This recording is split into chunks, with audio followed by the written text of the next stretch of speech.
各位听众、各位观众，大家好！今天是1月19号，2023年今天这个视频会有比较长希望大家能耐心的把它看完，因为对大家的新冠之后的康复应该有所帮助大家知道，新冠在中国的疫情应该基本上过了最高峰期，但是遗留下的问题还是很多。我们应该听说附近的人应该有很多人有疲倦咳嗽以及胸闷。诸如此类的一些症状这些都是一些非常常见的长新冠的一些症状来的经过这2-3年欧美国家的新冠的流行，大家积累了一些经验。今天我就和大家详细的解释一下，如何在新冠患病之后进行肺部的康复。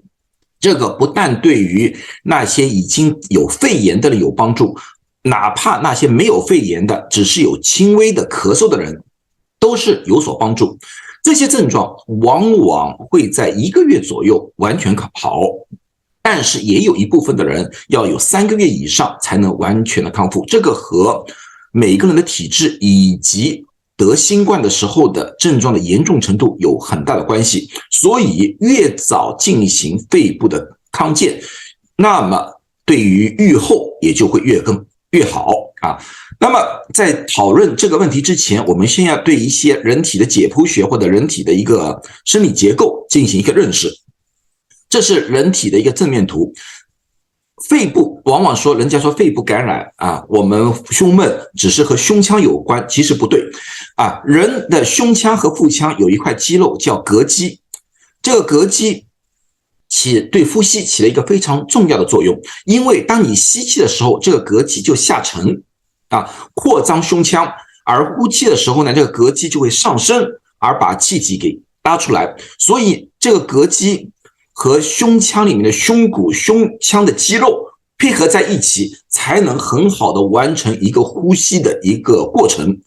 那么同时你们要看到，因为膈肌是胸腔和腹腔相间隔的一个肌肉来的，所以腹腔对于整个呼吸来说也有很好的或者很必要的一个辅助作用来的那么呢，在进行任何肺部的康复训练的时候，千万记住，最好的方式是咨询一下自己的医生，看一下你的身体的情况是不是符合进行训练如果说你的医生不是很了解，或者说你的医生无法给你一个比较标准的答案的话，那么我告诉大家，这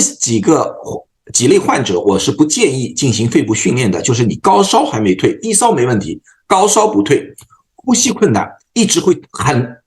不容易喘气，或者你的血氧一直很低，血氧一直在90以下，我不是很建议。然后呢，有胸部的疼痛，你不管是心脏的疼痛也好，或者其他疼痛也好，在没有确定这个疼痛的原因之前，我不建议做肺部的训练。那么如果说没有这种症状，你进行了这个肺部训练，但是在训练过程当中你出现以下的症状，第一就是头晕，特别是昏倒，这个说明你做肺部训练的时候没有做对，而造成了一个缺氧的现象。第二个，如果说本来没有肺部或者胸部的疼痛，但是做过这个锻炼之后你有这个疼痛，那么很大的可能性你做的可能过猛，或者说你做的不正确。然后如果说是呼吸反而造成了更加严重的呼吸困难，特别是不但会咳嗽，而且会咳血。咳嗽是正常的，反而咳嗽是我们想达到的一个结果来的。但是如果咳嗽里面有血的话，那么就另当别论。如果一旦出现了这些症状的话，建议及早就医，看一看里面是不是有什么隐藏性的问题存在。好，今天对于这个康复，我最主要讲3种方式。第一种方式大家比较熟悉，就是叫腹式呼吸。腹式呼吸的方式就是你把一个手放在自己的胸部，另外一个手就像它一样放在自己的腹部然后呼吸。呼吸的时候不用非常强力的吸，也不用强力的呼但是你呼吸的时候胸部不动，但是腹腔要不动。吸气的时候腹腔突出，呼气的时候腹腔收缩。这个有什么好处？这个好处就是锻炼刚才我说的那个膈肌，因为你每次腹腔在运动的时候，膈肌也会上升和下降，这对于肺部的扩张，对于膈肌的锻炼有非常好的作用。同时这种呼吸的方式我们又叫做腹式呼吸的方式，也可以让人放松，因为我们这次发现很多人有很多症状都是由焦虑引起的，而这种呼吸的方式可以使人的肌肉放松下来。这种呼吸方法不一定需要坐着，躺着也可以站着也可以，都没有任何问题。那么呢，每天呢，我建议大家呢，每一次做5到10分钟然后呢，一天做3次这个呢就会对大家有很好的帮助。这是第一种方式。第二种方式，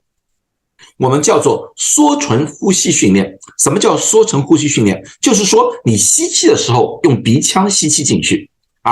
呼气的时候不是正常的呼，而是把嘴抿起来，就像吹口哨一样，像这样。腮帮子不要鼓起来，就这样这个有什么样的好处这个好处就是说，它增加肺部特别气管里面的压力使气管或者支气管的管壁不会塌陷，而更好的把肺部的残留的气体给喷出来。另外，它还有一种祛痰的功效，就是把气管和支气管里面的痰液随着一起弄出来。它一般的情况下，我们建议就是呼气的时候虽然要抿嘴，但是不需要大力的呼气，就不需要自然为标准，一定要自然吸进去是自然，呼出来也是自然，只是把呼出去的时间拉长，而呼出去的时候增加一点阻力而已。好，第三种是需要一个器械，这个器械呢，在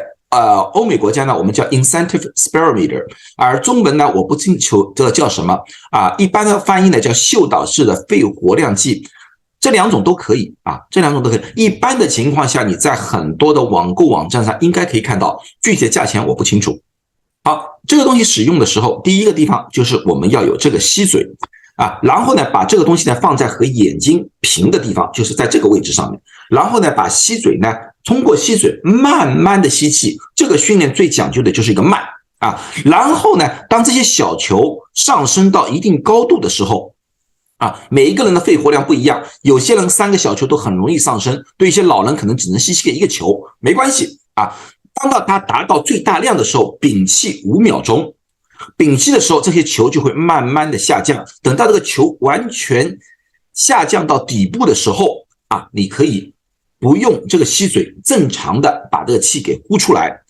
这个呼出来之后，你需要休息几秒钟。如果一些老人家开始有点喘气的话，休息1分钟、2分钟都没有问题。然后呢，这种做呢，每一次做10下，每一天做3次。这个最主要的好处呢，它可以锻炼所有的胸肌的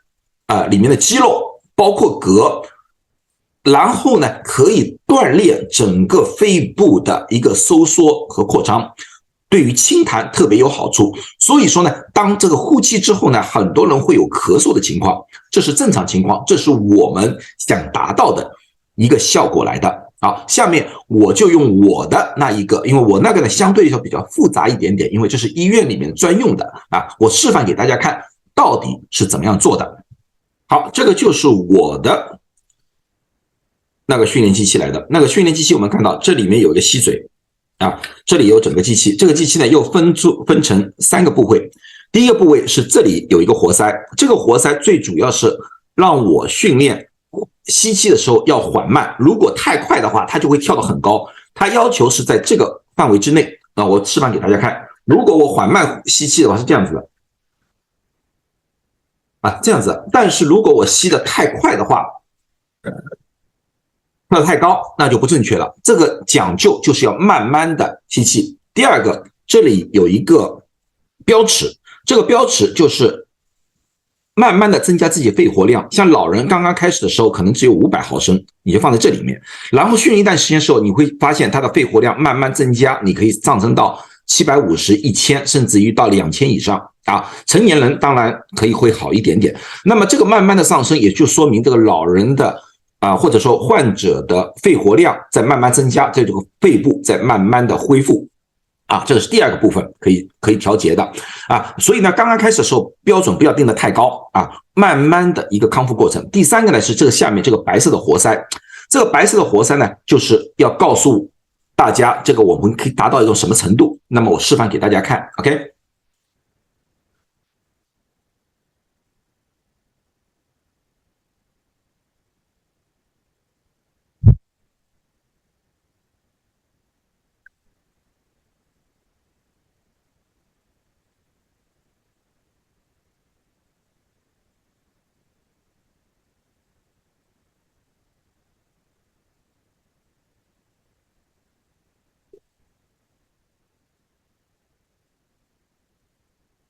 这就是这种东西正常的使用方法。那么每一个